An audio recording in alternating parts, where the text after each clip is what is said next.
Okay, welcome to the Transportation and the Environment Committee. I think, we have all our committee members and Councilmember Friedson. Thanks for joining us. We're so glad to have MDOT with us as well today as our own DOT and the Planning Commission. Dr. Orland, as you mentioned, I'd like to begin with a few remarks. You probably have them as well, and then we can get right to the presentation since I know we're under a severe time constraint. Okay, welcome to the Transportation and the Environment Committee. Sorry, was that intended for me? I can't hear. Okay. So in terms of I'll just share my reaction to the DEIS. I agree with all the major issues that the Planning Commission raised on the DEIS, including much of the very thorough analysis they did on environmental and stormwater concerns.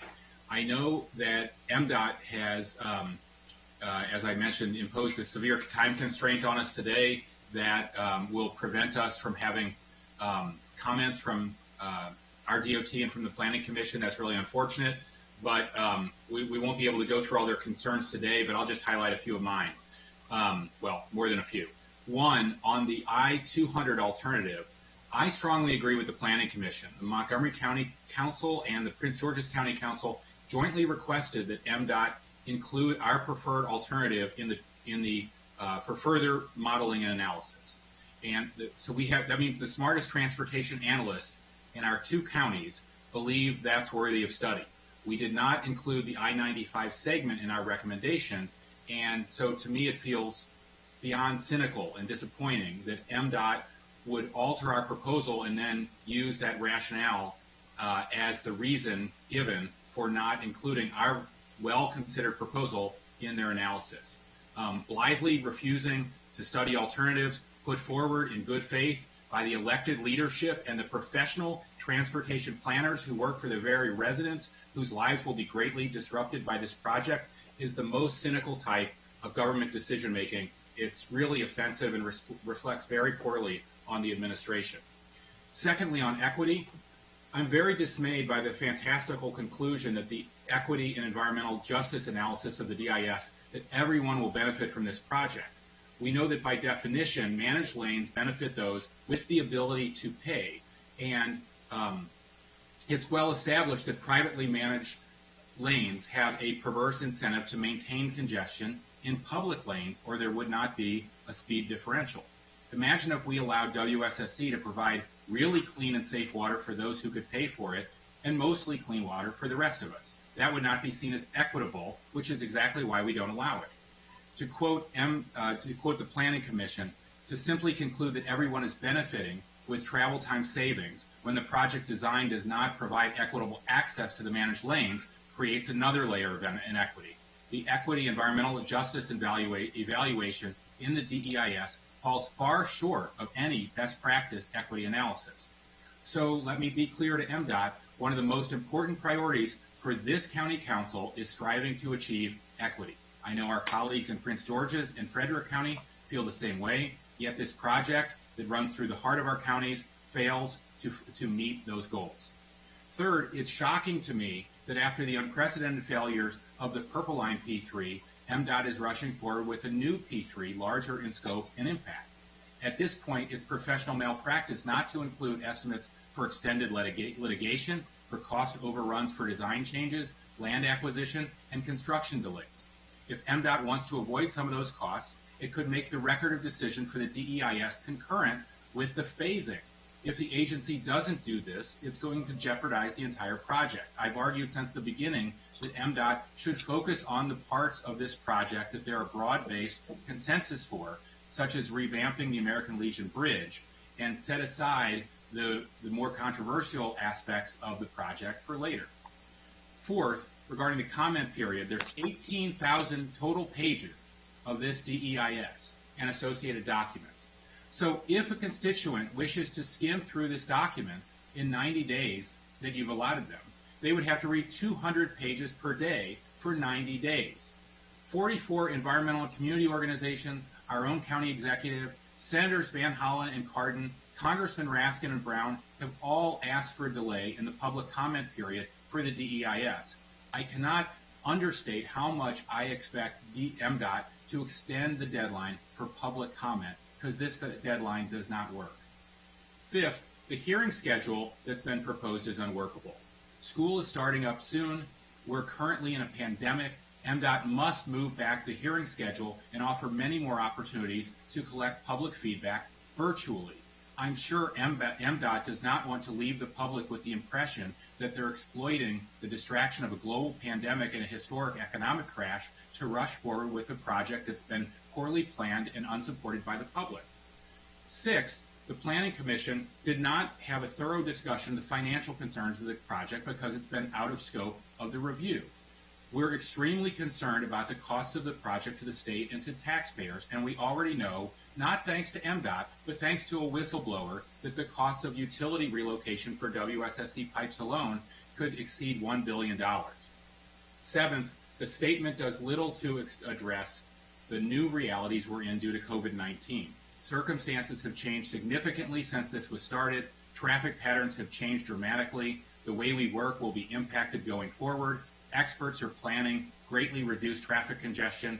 Not only will we continue telecommuting, but many large employers will be forced to implement staggered work schedules and other changes that will impact congestion and peak travel loads. So I look forward to hearing about how that's impacting your consideration. In closing, I have much more to say about all this, but I'll give MDOT the opportunity to make the presentation. I hope MDOT listens to the feedback from the Planning Commission and the County Council on this project. We all want to address congestion. We should just address it in a prudent and smart way that's in the best interest of everyone in Maryland. Right now, the administration is giving a terrible impression of this project. If I were governor and I wanted a talking point to say that I was fighting local leaders to fix congestion without intending to ever advance a project successfully, I would manage this project exactly the way MDOT is doing right now. I don't think that's your intention. I don't think that's the governor's. So I would just encourage you to take the feedback you receive throughout this process and make the significant changes that we're requesting. Thank you. Dr. Orland, or my colleagues, do you have any questions? Any comments to begin? Did not prepare any comments. I am looking forward to receiving the briefing, and thank you very much. Thank you. I echo Councilmember Raymer's comments. Thank you. Dr. Orland? Yeah, just very briefly, we do have a hard stop today at 3:45. DOT has another call to take up at that point. When we originally scheduled this, we thought it would be about an hour because it was just going to be a general overview. Mostly the purpose of this is really just to get all the council members on the same page in terms of what's being proposed. It's not an opportunity really to have critiques or analysis at this point. MDOT's really just here to listen. And also included in the packet, not just the PowerPoint, but also the staff report from the planning board, which you referred to, planning staff that you referred to, Mr. Hunker. That was based on a review of the early draft EIS that Park and Planning had since January. There have been some changes since then. Of course, Park and Planning didn't have the opportunity by the time they had to produce that packet for the Bi-County Commission briefing last Wednesday. So there may be some things in their comments which are no longer apt, but probably most of it is. With that, let me just turn over to Lisa Choplin, who will introduce the other. At the beginning? Oh, I'm sorry, Mr. Friesen. You're good? I'm good for now. I may have questions as we get into the presentation. Thank you. Terrific. Okay. Thank you so much. Lisa?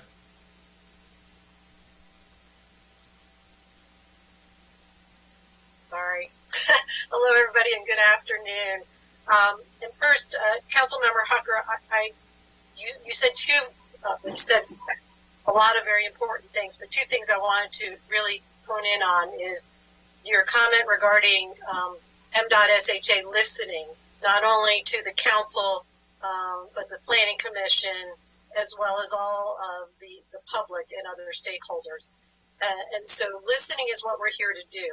And on top of that is getting everybody's feedback. That, and Karen will go into more detail about this, but that really is the focus of the NEPA process, is where we are in that process at this point with the release of the DEIS is for MDOT SHA to get all that feedback, not only from the public, but all of our stakeholders, and to listen. So on that, I do want to thank you all, Council Members Hucker, Glass, and Reamer, for inviting MDOT SHA specifically the I-495 and I-270 P3 program office, to present the DEIS to you all today. As Dr. Orland said, the intent of this presentation is to provide you a high-level overview of the draft environmental impact statement.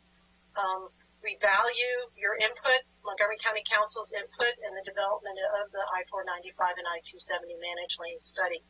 My name is Lisa Choplin. I am the director of the I-495 and I-270P3 program.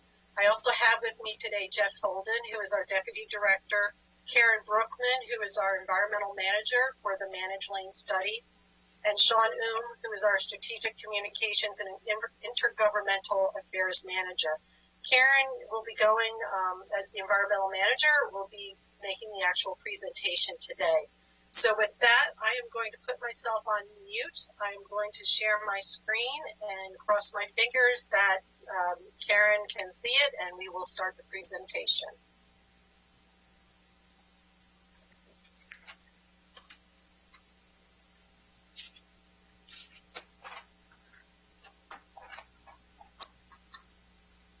Thanks, Lisa.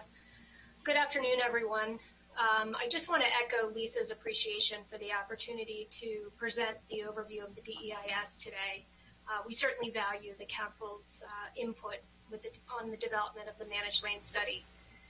Publication of this draft EIS is really a product of a tremendous amount of coordination between local, state, and federal officials, and has benefited from the input the agency has received from the general public throughout the process. Before we begin our presentation on the materials provided in the DEIS and ways to provide input, I just want to note that during the DEIS public comment period process, it is critical that MDOT-SHA encourage and listen to all comments from the public and government agencies, as already mentioned.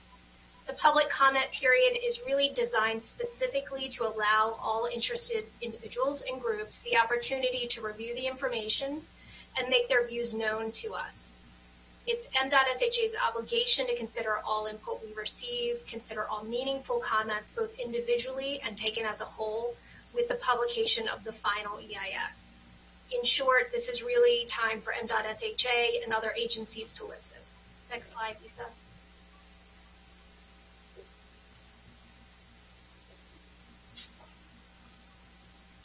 The I-495 and I-270 P3 program includes more than 70 miles of highway improvement along the entire length of 495 and I-270 within Maryland. The managed lane study is the first environmental study under the P3 program and covers 48 miles of the 70 miles and is being done in accordance with the National Environmental Policy Act, or NEPA. The study begins south of the George Washington Memorial Parkway on I-495 in Virginia, including the American Legion Bridge, and extends to west of Maryland 5 in Prince George's County. It then extends along I-270 from the Capitol Beltway to north of I-270. And I do want to encourage folks to visit the P3 program webpage for detailed information on the program and the study, and that link is provided at the bottom of the slide. Next slide, Lisa. The purpose and needs statement was developed by Federal Highway and MDOT-SHA in coordination with cooperating and participating agencies and the public during the NEPA scoping process, and that process began in March of 2018. The purpose of the project is to develop a travel demand management solution that addresses congestion, improves trip reliability within the study limits, and enhances existing and planned multimodal mobility and connectivity. The needs include accommodating existing and long-term traffic growth, enhancing trip reliability, providing additional roadway travel choices, accommodating homeland security, and improving the movement of goods and services. In order to communicate the full range of considerations, we also developed two goals: financial viability and environmental responsibility. As noted on the top of the slide, the purpose and needs statement is summarized in Chapter 1 of the DEIS, and the full statement can be found in Appendix A. Next slide. So how has COVID-19 impacted the study? The health and safety of Marylanders is MDOT's #1 priority, and we recognize the impact that COVID-19 stay-at-home order had on current transportation patterns throughout the region. And this includes how we work, how we travel, how we spend our free time. And we are aware of the reduced traffic on both of the interstates. We are continuing to ensure that transportation improvements are being developed to meet our state's needs, and we will evaluate and consider all new information as it becomes available to ensure solutions meet the needs of Marylanders, not just now, but in the future. Next slide. So this slide provides a graphical depiction of where we've been and where we're going. The managed lane study was initiated in March of 2018 with a notice of intent to develop an environmental impact statement. As mentioned in the previous slide, the purpose and need was developed by Federal Highway and MDOT-SHA in consultation with cooperating and participating agencies and with input from the public. And this was during the scoping period. And we had a series of 4 large public workshops during the spring of 2018. The alternatives development and screening was an iterative process and started with the development of 15 preliminary alternatives ranging from general purpose lanes, varying types of managed lanes, collector-distributor lanes, contraflow, reversible, and a suite of transit modes including bus-only, heavy and light rail, and bus rapid transit. MDOT-SHA introduced these alternatives and sought comments through another series of 4 large public workshops in the summer of 2018. Those alternatives were screened down to a smaller set by applying screening criteria established from the study's purpose and need. And these screened alternatives with recommendations on which of those alternatives would be retained for detailed study in the DEIS were presented to the public in April and May through another series of 8 large public workshops. We had 4 in Prince George's County and 4 in Montgomery County. The notice of availability of the DEIS was recently published on July 10th, and it includes the traffic, environmental, engineering, and financial analyses of the 6 build alternatives and the no build alternative. Public hearings are being held between August 18th and September 10th to provide the opportunity for the public to provide testimony on the DEIS. Once the comment period has ended, MDOT-SHA and Federal Highway will review the comments and consider the need for additional analyses, design, avoidance, minimization, and mitigation strategies for unavoidable impacts. A preferred alternative will be identified in consideration of comments that we receive on the DEIS, and they will be documented in the final environmental impact statement, which is anticipated to be published in spring 2021. The FEIS will include all comments received on the DEIS with responses. And finally, the Record of Decision, or ROD, will identify the selected alternative, present the basis for the decision, identify all the alternatives considered. It will specify the environmentally preferred alternative, and will provide information on the means to avoid, minimize, and mitigate for environmental impacts. Next slide. The Notice of Availability of the DEIS and the draft Section 4F evaluation was published in the Federal Register July 10th for agency and public review. The DEIS has been structured to facilitate different levels of review depending on interest. So the executive summary is in a question and response format based on commonly asked questions or questions we anticipated based on important issues, and that's roughly 20 pages. The main body of the DEIS summarizes the technical analyses completed over the course of the study. This summary of information is commonplace for NEPA and is in compliance with the Council on Environmental Quality, or CEQ, regulations and Federal Highway guidance on EIS page limits. Finally, in an effort to be transparent, the full analyses on a myriad of technical topics are compiled in 18 technical reports, and they have been appended to the DEIS. MDOT-SHA has provided multiple opportunities for the DEIS to be reviewed by all stakeholders. The document and all of the appendices can be downloaded from the P3 program website, and the website is listed on the slide. And it can be viewed in hard copy at 21 locations in Montgomery, Prince George's County, Fairfax County, Virginia, and in DC. The comment period on the DEIS started on July 10th with the notice of availability and will run until October 8th, a period of 90 days, which is double the required minimum. Information on the public hearings will be presented later on in the presentation. Next slide. MDOT-SHA and FHWA invited 8 federal, state, and local agencies to participate in the development of the DEIS as cooperating agencies, and those agencies are listed in the table on the slide.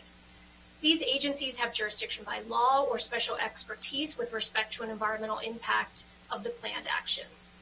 In addition to those cooperating agencies, we have 18 federal, state, and local agencies who participated as participating agencies and include those that had an interest in the study. Agency consultation has occurred on many levels, including regularly scheduled individual coordination meetings, typically topic-based, and through the larger interagency working group, which included all of the cooperating, participating, and other interested agencies. Chapter 8 of the DEIS summarizes the agency coordination completed to date, and Appendix P, the Public Involvement and Agency Coordination Technical Report, has detailed information on agency coordination. Next slide.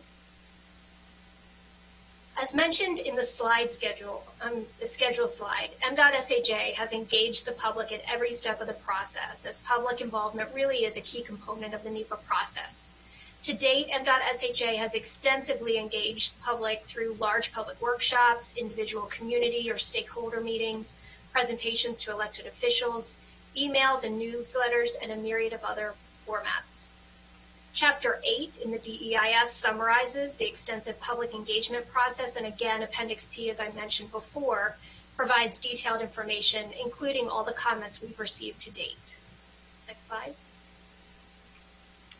Throughout the 2.5 years of agency and public engagement, we've received valuable input from both agencies and the public that has served to better the study. In response to comments received through this engagement process conducted up to date, M.SAJ and Federal Highway have incorporated many elements into the study, including amending the purpose and need to include multimodal elements and no net loss goal, free bus usage of all alternatives, and a shared use path on the American Legion Bridge. And we've also looked at innovative stormwater facilities and removing the existing collector distributor lanes on I-270 to minimize or avoid environmental impacts. Next slide. 6 build alternatives have been retained for detailed study in the DEIS, and information related to the traffic, environmental, engineering, and financial analyses conducted on these build alternatives is included. Alternatives 8, 10, 13C include express toll lanes, and alternatives 9, 9 modified, and 13B include high occupancy toll lane alternatives. While the no build alternative does not meet the purpose and need, it is evaluated in the DEIS for comparison purposes. In response to agency and public comments to avoid or reduce environmental and property impacts on the top side of I-495, a new alternative we call Alternative 9 Modified was analyzed and determined to be reasonable to carry forward in the DEIS for further consideration. After the spring 2009 public workshop, Alternative 5, which was the one high occupancy toll managed lane alternative, was further analyzed and dropped from further consideration due to its inability to meet the study's purpose and need. However, Alternative 5 is included in the DEIS for comparison of impacts to facilitate cooperating agencies' decisions for their actions and to be transparent. The DEIS summarizes the alternatives development process in Chapter 2, and in more detail in Appendix B, the Alternatives Tech Report. Chapter 2 includes the rationale for retaining the alternatives and summarizes the results of the financial analysis. Chapter 3 provides information on the traffic analyses. Chapter 4 provides the environmental impacts. Appendix D is the environmental resource mapping, and that provides mapping for each build alternative's limits of disturbance so that the reader can easily see the potential environmental and property impacts. Next slide. As mentioned in the previous slide, the retained build alternatives include either high occupancy toll, or HOT, or express toll lanes, ETLs.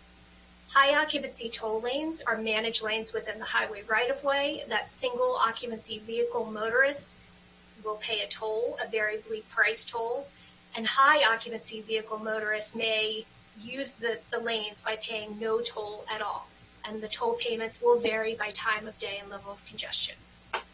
Express toll lanes, again, dedicated managed lanes within the highway right-of-way that any motorist, regardless of vehicle occupancy, may use by paying a variably priced toll, again, depending on time of day and level of congestion. It should be noted that the general purpose lanes will remain under each of the build alternatives. Next slide.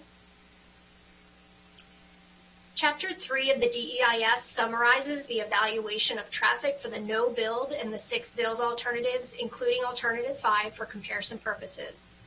Appendix C, which is the traffic technical report, provides the detailed traffic operational analysis performed for each build alternative to evaluate their ability to meet the study's purpose and need in design year 2040. The metrics used to evaluate the alternatives include speed, system-wide delay, travel time, level of service, throughput, and local network delay. Next slide. So there are many common elements associated with the build alternatives. I'm going to take the next few slides to dive into the first 3 as listed here. And all of the common elements are summarized in Chapter 2 of the DEIS with more detailed information found in Appendix B, the Alternatives Tech Report. Next slide. Karen, can I just ask, this is all very helpful. I know we've seen the slides earlier, and I just want to make sure we get through all the slides pretty soon so my colleagues can have time for questions since you all have to leave. I'm happy to do that. I will speed it up. Thank you. Okay. There are 34 existing interchanges along the 48-mile corridors. 22 of them are proposed to be modified to provide direct access. And these direct access locations are denoted in purple, in the purple circles on the map. In addition to these direct access interchanges, several of the locations we're proposing at-grade auxiliary ramps, and those are shown in orange. And I think this is key, so I want to make this point. The locations were determined based on several factors, and that includes providing system-to-system connections between major interstates and freeways, for instance, US 50, providing access to interchanges with high traffic demand, US 29, providing access throughout the study area for reasonable access to managed lanes, and providing access in consideration of land use, for instance, the new FDA development near 650. As well as transit stations. And the transit stations are noted in the blue text on the slide. And finally, the potential for community property and environmental impacts resulting from the proposed access. So these direct access locations are summarized in Chapter 2, as well as Appendix B, the Alternatives Tech Report. Next slide. The transit-related elements are also common elements between the build alternatives, and I know this information was previously presented at the June committee meeting, so I don't want to continue through. I think you guys can read them and you've heard them before. So we can go to the next slide. All of the build alternatives include tolling through either HOT or express toll lanes. And while the DEIS does not recommend any final proposed toll rates, potential rates were estimated to meet the goals of the project and to determine financial viability, and they are included in the DEIS as listed on the slide. The toll rate range setting process is a process outside of NEPA, and it's required by the Code of Maryland Regulations. And the toll rate range will be approved by the Maryland Transportation Authority Board after a public process. Chapter 2 of the DEIS describes the federal regulations that allow tolling of interstates, a description of the toll rate ranges and how they would be set, information on toll collection methods, and an explanation of dynamic tolling. Next slide. Are you going to explain why, Tom, I don't know if this is the right time, but are you going to explain why the difference in the toll rates? Can you elaborate there? I would say I'm not able to answer that specific question, but as I mentioned, Chapter 2 of the DEIS goes into more detail, and I can certainly, after this, point you to the exact location of the document that provides a description. So the last part of the, I'm sorry, Lisa, next slide. The last part of the presentation, I do want to focus on a high-level summary of impacts to certain environmental resources. Time does not allow me to go through all of these, so I just want to pick a few. Chapter 4 of the DEIS is the environmental chapter and provides an overview of socioeconomic, cultural, natural, and other environmental resources along the study corridors. It discusses the anticipated effects to the resources and a preliminary assessment of measures to avoid, minimize, and mitigate for unavoidable impacts. And the majority of the DEIS appendices are focused on the environmental analyses for the specific resources. Karen, while we're on that, the Planning Commission provided a very detailed critique of the environmental impacts in particular, including the lack of details around the incorporation of transit, the alternative modes of travel as well, the wholly inadequate stormwater management. I don't want to belabor it, but will you be providing a line-by-line response to their critique? So their comments that we received were based on a January draft version of the DEIS, and we have responded to Maryland National, and many of their comments have been incorporated into this approved version. Okay, I think they have a lot of concern about the updated one, but if we could get a copy of that and respond, that would be helpful. And again, we're of course happy to hear any comments that they have on the published version. Great. Next slide. So in order to identify base environmental conditions, we developed a corridor study boundary, and you can see that in yellow on the slide here. This boundary was developed to define the area where identification and data was collected. It does not denote the entire area where impacts would occur. That area instead is defined as the limit of disturbance, or LOD. And the LOD was defined for each build alternative and really includes the area where all the construction activities would potentially take place. The LOD for each build alternative can be found in Appendix D, that's the environmental resource mapping, and it can also be found on the P3 program webpage, as we have an interactive web-based mapping tool, and I just want to note that that has been updated since the published DEIS. Next slide. So impacts to natural resources, including floodplains, wetlands, and streams, can be found in Chapter 4 and in more detail in Appendix L, which is the Natural Environmental Tech Report. Next slide. Impacts to natural resources start in Chapter 4 on Section 411 and run through Section 420. Impacts to forest canopy given in acres range from 1,477 acres for alternative 9 modified to 1,515 for alternative 10. Forest conservation easement impacts range from 18.6 for alternative 9 modified to 20.8 acres for alternative 10, and are caused by the physical removal and disturbance of vegetated areas, including forest, from the build alternatives. Next slide. MDOT-SHA is seeking final permit authorization from MDE and the U.S. Army Corps of Engineers after NEPA is completed for impacts to floodplains, wetlands, and waterways. A joint permit application for the proposed impacts is currently out for public review and comment at all of the DEIS locations, as well as on the P3 program webpage, and it also was attached to the DEIS. Wetland impacts are summarized in Chapter 4. And range from 16.1 acres with alternative 9 modified to 16.5 with alternatives 10 and 13C. Next slide.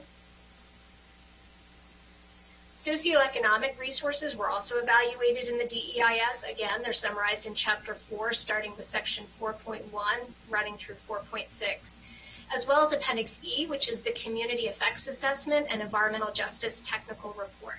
Next slide. Partial property impacts to residential properties range from 1,046 for alternative 9 modified to 1,164 for alternative 10, and range from 346 with alternative 9 modified to 354 with alternative 10 to business properties. And that's individual, that's not acres, that's individual properties. Total displacements of residential properties range from 25 for alternative 9 modified to 34 with the remaining build alternatives.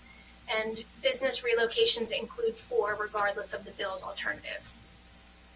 I do want to note that Table 4-7 in Chapter 4 of the DEIS provides full and partial property acquisitions broken down by segments along the 48 miles. Appendix E also describes 36 community analysis areas and evaluates impacts to each community, including the number of property relocations, number and type of community facilities impacted, changes to land use, potential noise abatement, visual alterations, and changes to community cohesion. Next slide. So visual resources are those physical features that comprise the visual landscape. Impacts to visual resources would be readily apparent through new lanes, traffic barriers, cut-fill slopes, signage, etc. And as design advances on the preferred alternative, MDOT-SHA will complete a visual impact assessment, and this is in accordance with federal highway guidance, which would include renderings at select view sheds such as Rock Creek and C&O Canal to ensure that the design is context sensitive. Next slide. In addition to NEPA, compliance with federal and state regulations is necessary, including Section 106 of the National Historic Preservation Act. MDOT-SHA has conducted an open and transparent Section 106 process, which started in 2018. It's ongoing, and it's involved consultation with multiple interested federal, state, local, and tribal entities. The Maryland Historical Trust, which is the Maryland State Historic Preservation Office, has concurred on all major eligibility and effect findings for properties in Maryland evaluated for the study, and these are documented in the DEIS, Chapter 4, as well as Appendix G, the Cultural Resources Tech Report. Next slide.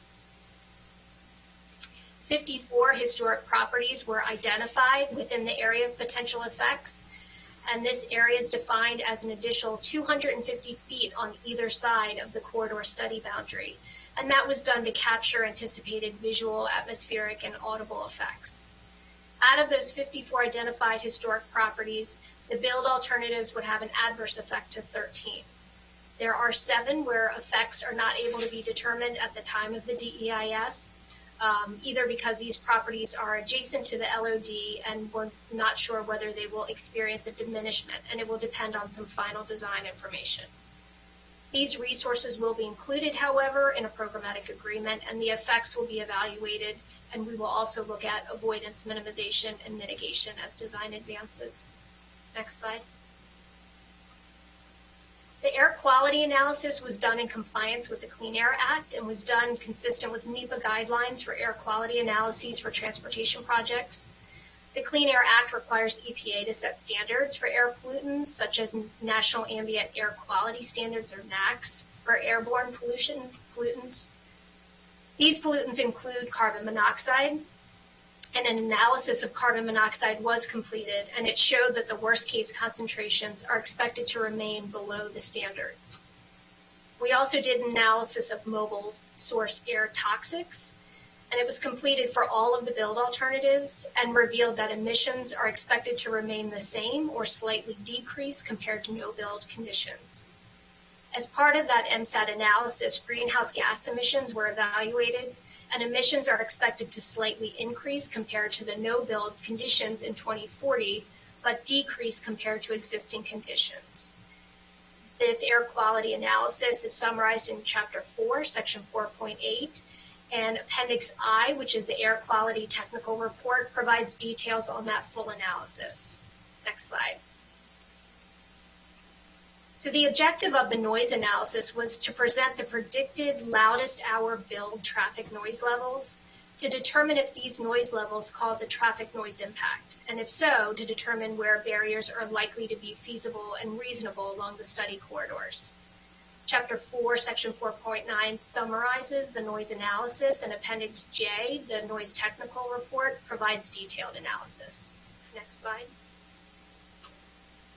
Impacts to significant federal, state, and local parks were evaluated and are detailed in the draft Section 4F evaluation, which is Appendix F, in compliance with the U.S. Department of Transportation Act. The draft Section 4F evaluation describes the Section 4F resources, which include both park and historic resources, discusses the potential impacts or use of those resources, evaluates potential feasible and prudent avoidance alternatives. It analyzes the least overall harm alternatives and presents measures to minimize harm and mitigate impacts for unavoidable. Erin, how much longer do you think you need to present? I have 4 more slides. As you said, you're here to listen, so I wanted to make sure we're faithful to that and allow enough time for my colleagues to ask their questions so you can actually listen. Appreciate that. I'm almost finished. Okay. So this information on Section 4F is summarized in Chapter 5 of the DEIS, and as I mentioned, Appendix F is the full draft Section 4F evaluation. We have applied avoidance and minimization at this stage of the study. There are other opportunities to continue that as design advances. Design strategies that we have developed to avoid and minimize include design modifications, shifting the roadway, removing stormwater management from sensitive resources, etc. The effort to avoid and minimize and mitigate unavoidable impacts will continue, and that's going to be done in consultation with regulatory agencies. Next slide. Coordination continues on mitigation strategies with our lead federal agency, which is Federal Highway, as well as regulatory and resource agencies.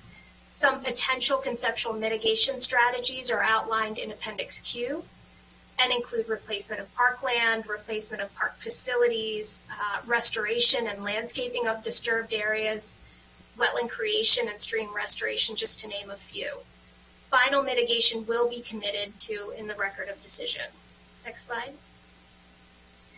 As mentioned at the beginning of the presentation, the DEIS can be viewed and downloaded from the P3 program webpage, and the web link is there, as well as at 21 locations within the region. I'm not going to read the bullets, but this next bullet describes the ways comments can be submitted. And the comment period, as I mentioned earlier, started July 10th and runs through October 8th. Next slide.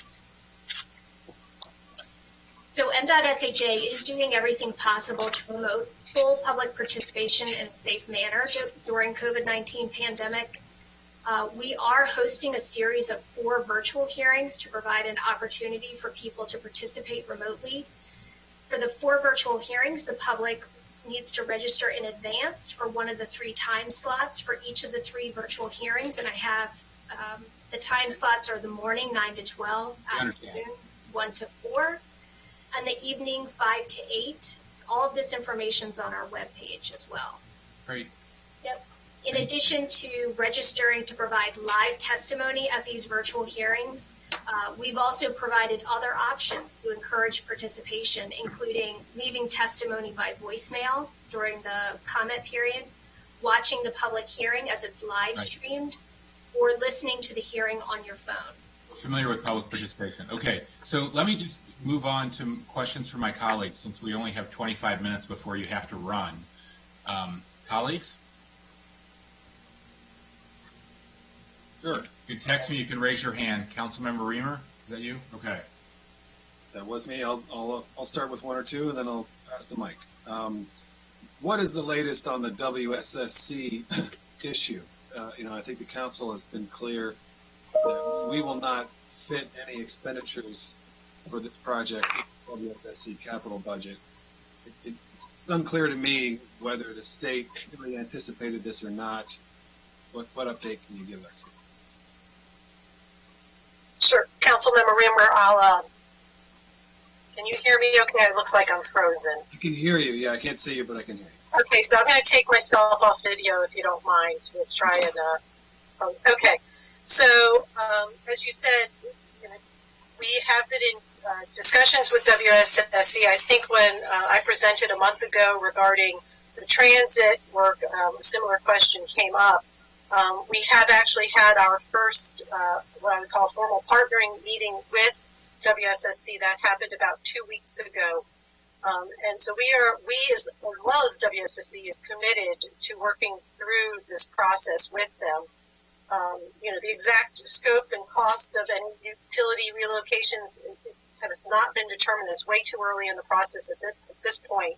But we are working with WSSC to ensure the impacts of their facilities are minimized based off of whatever preferred alternative is determined, and to ensure we address the cost concerns that have been raised.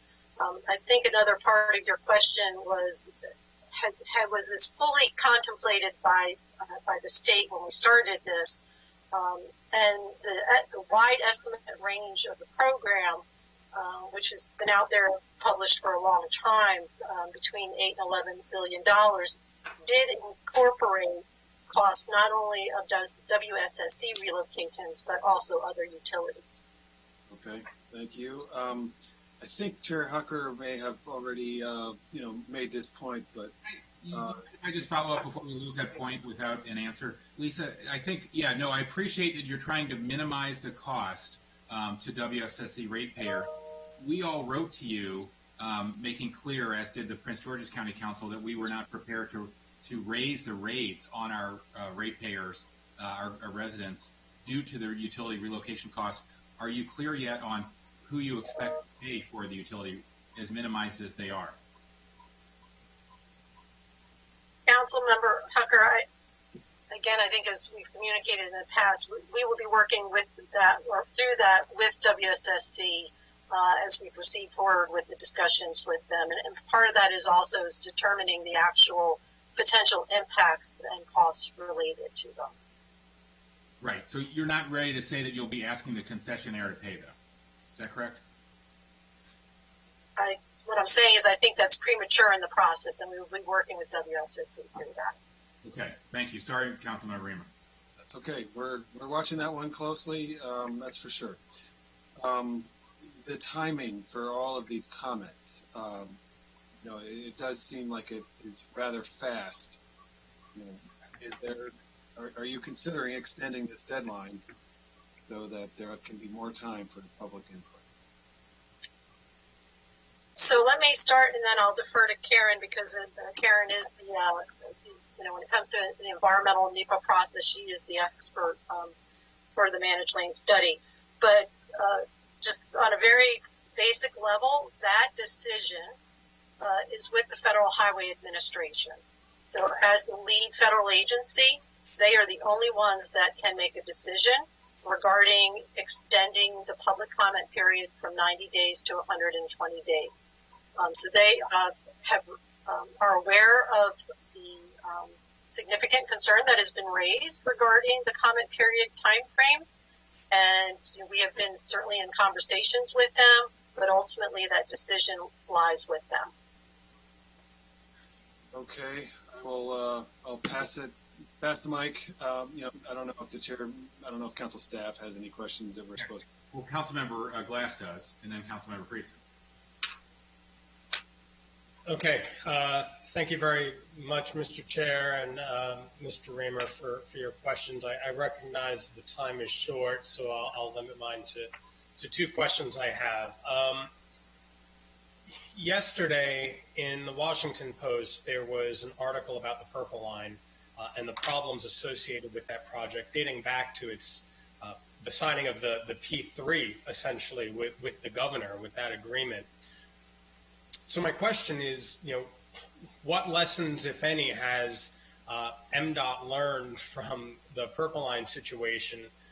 And taking that one step further, after reviewing this document, it appears that there are some construction firms that are currently working on the Purple Line right now that are also finalists for this project, which leads me to have less confidence than I might already have had on this. So I'll turn it back to you, but P3s here in Maryland don't have a good reputation right now. So can you explain how this is different? So, and again, I hope you appreciate from the perspective of the Purple Line and the ongoing issues that have been raised in the press, as well as from others, that certainly our office is not specifically party to those, and we certainly cannot speak directly to those issues that are of hand.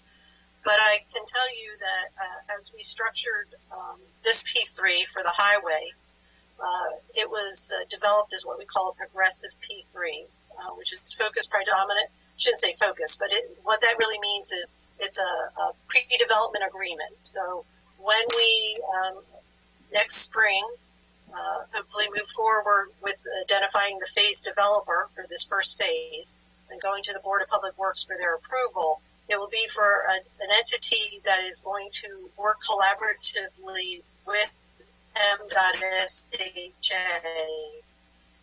in furthering the engineering, in furthering defining and mitigating determined earlier in the not earlier in the process, but are determined before solicitation begins. So the focus of that pre-development and the importance of having that developer on board is to allow us to further collaborate and really mitigate a lot of the risks that are typically assigned to the owner. So we've tried to structure this phase one agreement to be of more collaboration and working with the developer and trying to mitigate those items. So it is a different structure than the purple line. Right. So you're saying instead of a flat cost, it's progressive in that the cost will move forward as the project moves forward. The cost will be defined later in the process, but those costs will be based, or I shouldn't say the cost, because really the final cost of this is being borne by the phase developer. It's not being borne by the state. But yes, so that cost will be defined, but at the same time, in order to define that cost, more design coordination, analysis, and mitigations of risk will be done in concert with that phase developer. So better definition. Got it. And then the other question, just real quick, I understand the rationale that you've put forward for this public-private partnership in the Beltway and in 270, wanting to build it as quickly as possible, as quickly as the governor would like, and recognizing that there are a lot of things to work through, clearly at the county level here, the local level. But what has been put forth in this voluminous document is our various phases. And right now, there's tacit agreement on at least phase one. So why expand a commitment through all of these different phases through a P3, which would then only encumber us even more so without knowing what the future is?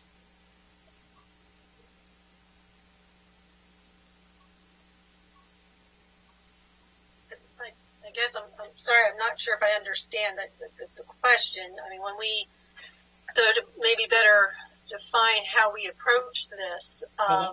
Let me rephrase it then. Sure. Right now, there's tacit agreement on the American Legion Bridge up through 270. Lots of specifics still to be worked out, particularly with our planning department. But even throughout the presentation, you have shown it to go around the Beltway and to other areas where there is no agreement, because those are future phases. And so tying it back to the first question about the P3s, I'm concerned that we're setting up this arrangement with a P3 for multiple phases when there is, again, tacit agreement with just one phase. So, Karen, maybe you can kind of talk in response to that question about how the managed lane study was structured, but from the perspective of the phase one, which is what we've been approved to proceed forward with, that the decision for phasing on any study, one of 48 miles, obviously we would never be able to deliver that all at one time, and so we have to put it into phases. And so based on the feedback and significant concern that was raised last year related to the top side of the Beltway, a decision was made to focus our efforts on the west side, which in general terms, certainly from an area that I think we heard publicly was of the greatest concern to proceed forward from a solicitation standpoint. But let me have Karen talk a little bit more from the study perspective. I think from a NEPA perspective, as with many other very large NEPA studies, it's normal to break a project up into smaller construction phases. Certainly it's more economical, it can be less impactful on the traveling public, and logistically more feasible to deliver in phases. With that said, what we need to do is fully evaluate potential environmental impacts for the full study area, which we have done. And I will say the DEIS does include a discussion of construction phasing. It has some information related to phase one. And as more information becomes available on the phasing, certainly the FEIS will include any of that additional detail. Okay, well, I'll just close by saying that the situation with the Purple Line has given me great pause regarding MDOT's ability to negotiate and carry forth a public-private partnership to a very large scale. And so as we're looking at this very large comprehensive document, it gives me great pause, and I would prefer that if the record of decisions could be broken up into the phases, into bite-sized chunks that the communities could then agree upon after much deliberation. But again, just echoing concerns of many constituents who feel like we might be left in the lurch with one project, and now we're moving full steam ahead into another. So I yield back. Thank you, Mr. Chair. Okay, Councilmember Friedson. Thank you. Yeah, appreciate you joining us today and providing a briefing on the draft EIS. And, I have a lot of thoughts. I'll try to focus here on a couple. Reading through the draft EIS, I don't think that it assuages what I consider to be the major lingering question here, which is that we've been told, and the suggestion has been made, that this immense, $9 to $11 billion undertaking can be done without taxpayer dollars. And I think that is the most significant part of this project. And there's a question that remains of, does the math really work? And the draft EIS suggests that it might not.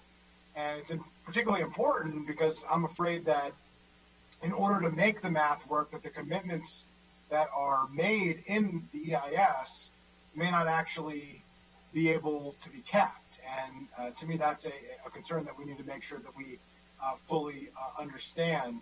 It's particularly concerning, and we talk about the communities east of the Beltway, but there are impacts to the communities west, many of which I represent, where this project has significant property impacts, and where we need you and apparently the final private concessionaire through the final design to do everything possible to avoid those impacts and to mitigate those impacts, as had been discussed. And it's additionally concerning because some of the same sections along 495 in those communities, they were promised mitigation previously, particularly noise barriers, to help protect from the existing footprint of the Beltway, and that has not been followed through upon. And I appreciate the fact that the council has weighed in on that formally, that MDOT has included that in this EIS, as you said that you would. And I think that is a positive here, and I think tables 4 through 15 in chapter 4, which is significant. But the details here matter, and the DEIS notes that feasibility and reasonableness of abatement is subject to change in final design. And I think that has caused a lot of pause and a lot of concern for the two reasons that I suggested. One, this question of whether the math really works, what will be left off if the math doesn't work, what commitments won't be made, or who will pay for them if they don't. And that has caused a considerable amount of concern. So questions related to that. What would happen in final design to make noise barriers no longer feasible or reasonable along that stretch? I can start answering that. Thank you for that comment and the question. So, during a NEPA study, we are basing a lot of information on preliminary analysis. Once you get into final design and more detailed investigations are done, such as soil borings and utility identification, that has the potential to change not just noise abatement, but just about any other aspect in a NEPA study. And so what we try to do in NEPA is to use a more sort of conservative limit of disturbance, right, to try to take into account things that we don't necessarily know in detail. And so when we say that engineering could change, final design could change, and noise could change noise abatement, that's what we're talking about. Could I ask a follow-up to that? Is that standard? I mean, do other environmental impact statements for other highway projects elsewhere include similar caveat language that final design may make noise barriers no longer feasible or reasonable? I mean, is that boilerplate standard? Every EIS ultimately has that for the points that you noted? Or Yeah, are you putting that here to be safe because this might not be able to be fulfilled upon? No, the answer is yes. It is NEPA, it is planning level, it is not final design, and I would go one step further and say it's not just transportation projects, it's any NEPA study, because we are only using planning level assumptions. So if residents look at other EIS in other places for other projects, they'll see precisely the same or very similar language to have caveats for those types of things? I can't say precisely, but yes, there should be similar language in other DEISs. Great. Would a private concessionaire, once selected, or would MDOT be making the determination that a noise barrier in the section is no longer feasible or reasonable, and will the county or the community directly have a say in that? Or is that exclusively, to your point, based on other environmental concerns? Well, it will be based on MDOT SHA's highway noise abatement guidelines.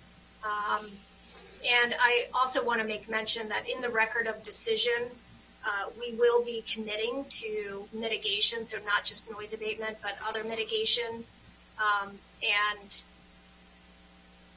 we will, unless it is not feasible, meaning there is something that we did not identify during planning, we are committing to that noise abatement. So it's not based on financial feasibility, it's based on other feasibility. Is that what you're saying? Yes. Okay. You can understand the concern from the community because they were promised this before in a later, previous go-round, and they're still waiting on what they were told they were going to get. And so you can understand not wanting to see a new deal move forward where they're promised the same thing and concerned about it. So last question related to this, and I'll yield back. The DEIS suggests that there would not be a continuous noise barrier because basically the stretch of Burning Tree Country Club, it was decided that there isn't sufficient frequency and duration of use, and so it's not necessary. So I just begs the question, because there is not a continuous full stretch that is covered by a sound barrier, does that make it more likely that this will be able to be done because it's a shorter stretch, or less likely because there's already a break in the barrier, so to speak? Yeah, I can't answer that question here, but this is certainly the type of comment that we want to hear during this public comment period. Okay, great. Well, I appreciate it. I will yield back. I know there are other questions that other colleagues have. Thank you. Thank you, Council Member. Okay, we just have a few more minutes, and you asked for more comment. Let me ask, data from the Maryland Transportation Institute showed that if only 5 to 15% of drivers would avoid traffic bottlenecks by working from home, using alternative transportation, changing their departure time or their routes to work, we would virtually eliminate congestion on our highways. This wasn't news. The same institute at the University of Maryland noted a 2% reduction of the 114,000 vehicles that use I-270 northbound between 4 and 7 p.m. would reduce the highway's peak period congestion significantly. That was noted in a letter to you by signed by the chairs of the Montgomery and the Frederick County delegations, Delegates Corman and Krim. Do you have a response to that yet? And how are you adjusting your plan given the realities of a post-COVID world?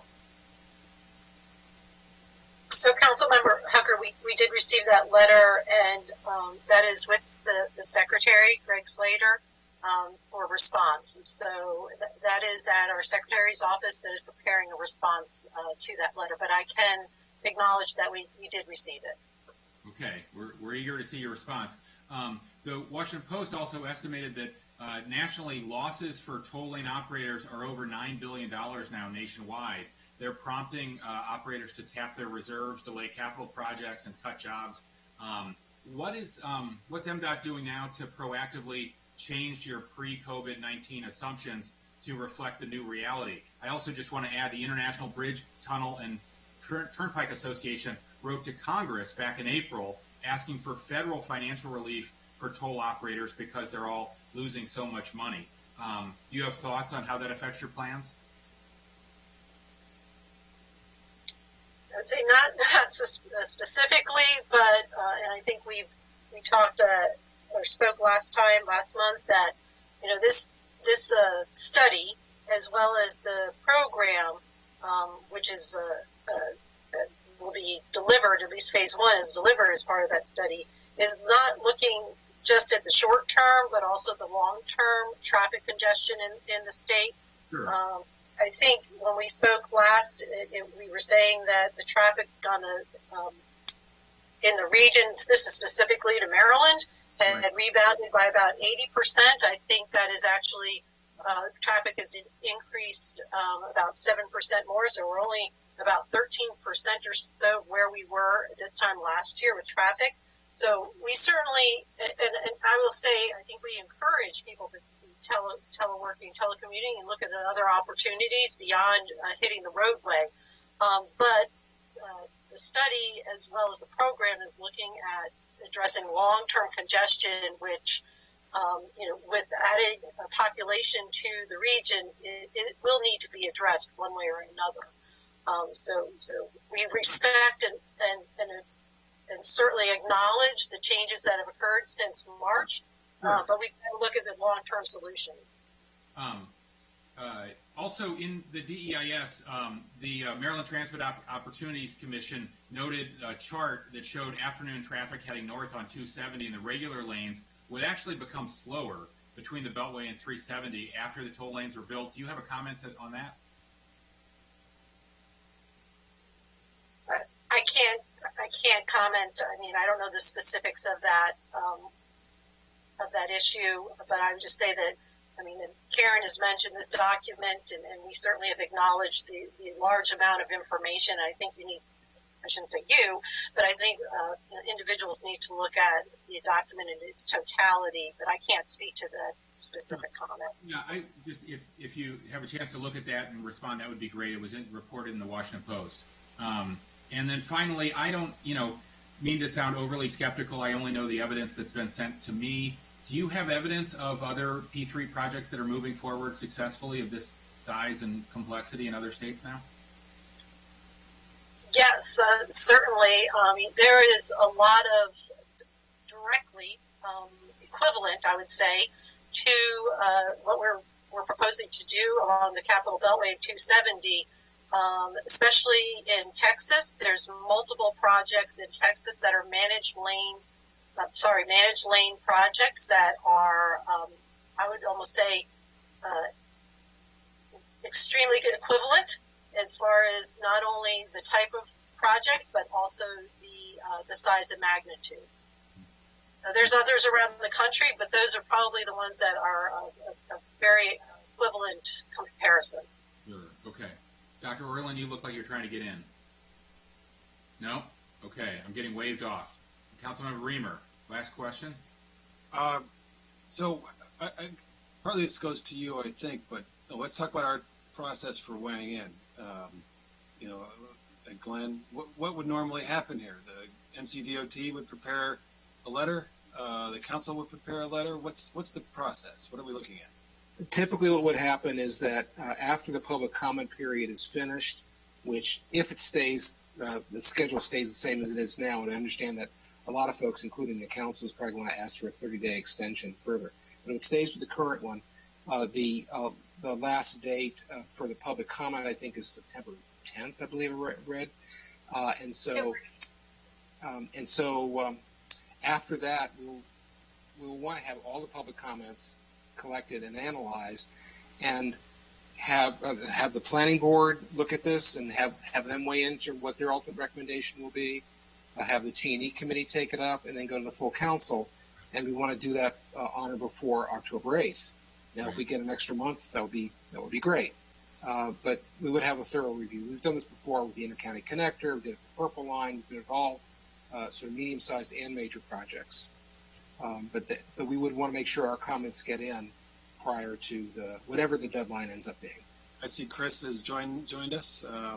Chris, can you share what MCDOT is? Yeah, we are a little bit behind where the planning board or the commission is in their review because they directly participated in the administrative review. And while we're familiar with a lot of the material from the earlier phases, we are reviewing the DEIS now, and we'll be building upon the comments that the commission has developed for the county's consideration as formal comments. And the executive did on Friday formally request extension of the comment period as well. So I should have added that we would want to understand the executive and DOT's comments as well before the council acts. Right. So this is the public comment period. The county is preparing comments, and then we will share those with, so, when those are ready, maybe a month or more. Right. And we'll be asking for the extension. But Lisa, can I just go back to you? I heard you loud and clear that the FHA has to grant the extension, but are you joining our elected senators and congressmen in asking for an extension of the public comment period for a document that's 15 times the length of War and Peace? I guess, first of all, I can say that we have communicated with them and have acknowledged the concerns of the community and the elected officials, and we have stated that the extension would not have a negative impact as far as we are concerned. But ultimately, it's going to be their decision. If I could just say one more comment, and then we are going to have to conclude our presentation, and you all can certainly continue your discussion. But I want to make sure that everyone recognizes that, or remembers that to please, when looking and providing comments, to be using the document that was published on July 10th. I respect all the work that Maryland National did in briefing the commission last week, but that was not based on the DEIS that was published. And so it is critical to make sure that comments that are received are based off of that document. Okay, so but to the chair's point, so you have told the federal government that you don't think it is a problem to extend the comment period. So I think you're hearing from us that we certainly would like that to happen, and we'll have plenty of time to go through all of this. I see that Carol is joining us. Carol, I just want to say one thing, is that we had provided comments. Karen is right. Our comments were to the administrative draft, and that's because we had provided those comments on February 12th. We had asked two things. We had asked that all of our comments be responded to, and also that we are provided some kind of document that will indicate the differences between the administrative draft and the DEIS, because we only had 5 days based on the commission's schedule. And because of that, we never received any comparison document, and our comments or the responses that we got from the State Highway Administration were released to us on Thursday night, the day before the DEIS was released. I had been asking for those comments for months. So I am simply defending the position as to why we addressed the first administrative draft, because we didn't have time in order to get the public to start their process. Sure. And knowing what our concerns are, because we see our role as also informing the public as to what the concerns that we have generally. And so it was the only way that we could do it. I just wanted to clarify that. Yeah, that's helpful. Let's make sure that doesn't happen again. And Carol, now that you're visible, thank you so much for all your hard work on this. It's really helpful to all of us. Thanks, Tom. Appreciate it. Anybody else? Did we lose Lisa and Karen? Glenn? Yeah, well, this is Lisa Chapman, Councilman Tucker. I certainly would not sign off without acknowledging. Thank you so much for we do need to drop off, and so I appreciate you again, not only yourself but the other council members asking us for to provide this this update, and we do look forward to your comments as well as all of our other stakeholders related to the DEIS. But thank you. No, thank you for your availability, and thank you for the edits you've already made to the original plan that I know is somewhat based on our feedback. Thank you. I'll just add that, well, yeah.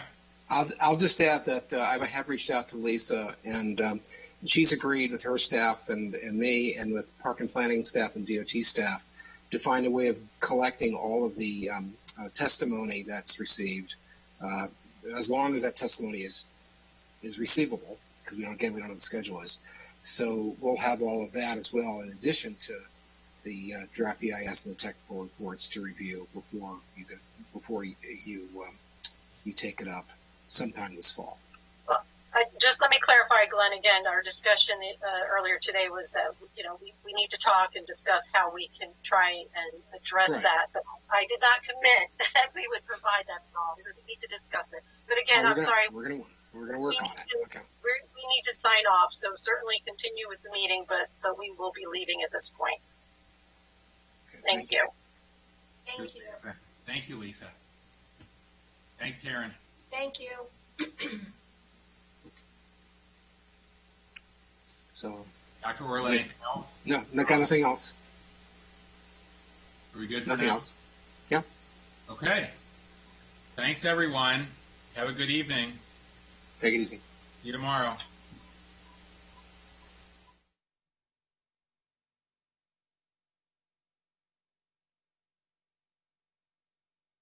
A pilot program implemented in 2019 in the Rockville and Glenmont-Wheaton areas remains suspended in response to COVID-19. Bus riders should check the status of their